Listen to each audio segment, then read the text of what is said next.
Good evening sa'yo, Idol Dominos. Yes, Lods, pwede kang mag-compete kahit wala kang personal coach or trainer o ano pa bang ibang tawag dyan.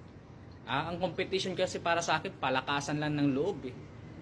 Kahit gaano kaganda yung physique mo, kung wala ka namang lakas na loob o takot kang matalo, useless pa rin.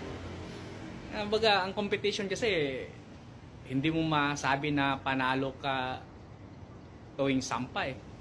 Kumbaga, nandun na talaga. Kumbaga, para sa akin nga, kasi yun nga, parang palakasan ng loob. Kung matatalo ko ngayon, ibig sabihin,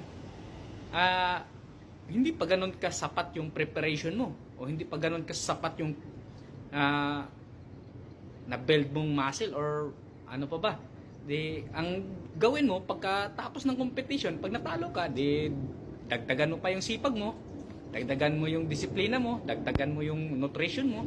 Basta yun yung sinasabi sa mga nakausap ko na mga coach, lalo na yun si Idol Night Nati. Basta taga Cebu yun siya. Na nagpaano ako doon nagpapa-physic check ako. Yun nga yung sabi niya. Tapos nagko-comment din ako. Yun yung sabi niya, isampa mo lang, Lods, kasi pagdating mo ron sa competition, doon mo makikita kung ano yung dapat mong i-improve pa. Kasi makikita mo na doon yung mga nakakalaban mo kung saan yung kahinaan mo, saan yung ano pa ba iba? Kung ano pa dapat mong i-improve sa madaling sabi. Doon mo makikita kasi kayong lahat doon sa taas ng stage, nagpe-prepare na talaga ng husto eh.